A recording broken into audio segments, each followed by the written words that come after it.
This is Chris Punsalan, a 27-year-old Filipino-American music producer and YouTube artist from California who started publishing videos in 2017.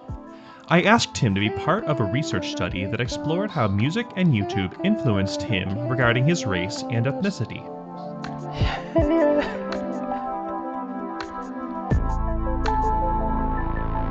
Alright, today is Monday, January 27th, 2014. For those who don't know, my name is Chris Punsalan. I'm a local hip-hop artist and full-time college student.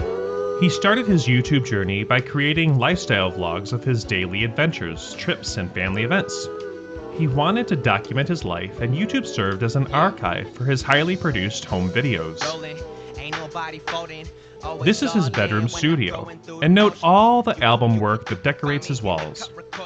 Soon we'll return to how his musical tastes influenced his identity. But first, let's turn our attention to personal interactions. His videos prominently featured his family, including parents, siblings, and extended relatives.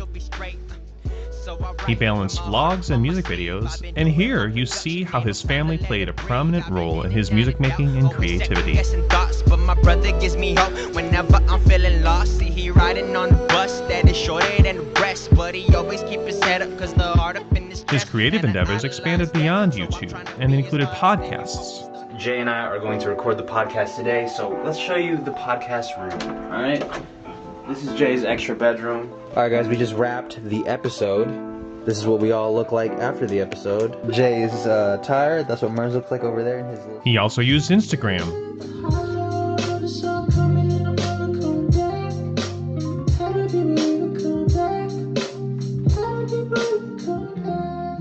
One of his favorite platforms was TikTok. So on Monday, I dedicated a solid 3 hours to making TikToks because, well, I want to be popping on TikTok. Out of all of the ones that I tried making, here's the one that stuck. While TikTok and YouTube were great venues to share his musical works, he also showed audiences that he was a full-time caregiver for his grandmother. Then it was that special time of the day to help out GMA, aka Grandma, aka I'm old AF, aka Chris, can you come here and help me with something that I can't do? His grandmother's presence on social media served as a catalyst for people to subscribe and follow him on various platforms. However, his love for music was what drove his passions for content creation. Chris wanted to create resources for producers to help them make the music they wanted to publish. Paying my dues, isn't that what you're supposed to do? Lethal with the crew. So there's this song that's popping on TikTok that I really wanted to flip. So I time warped the acapella, added some drums, added a sample,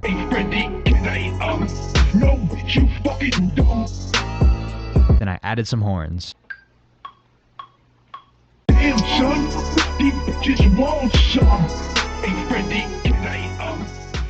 He helped others by showing his creative process, selling beats, hosting production contests, and doing collaborations with fellow musicians from across the world, both online.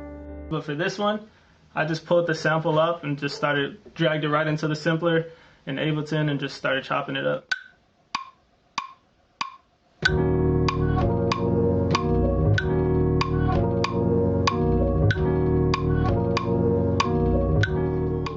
And in his studio. Can we lay that? Yeah, I don't know what I just did, but...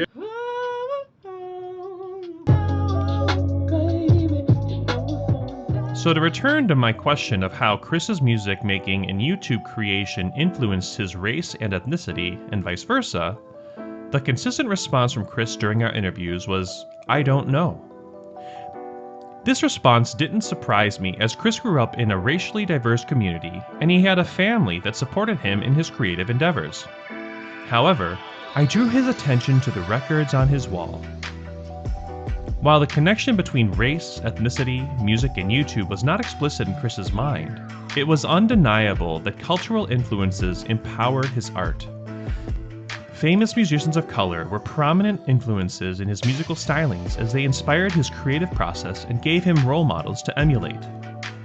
And possibly more importantly, his family and he supported each other with resources, content material and love.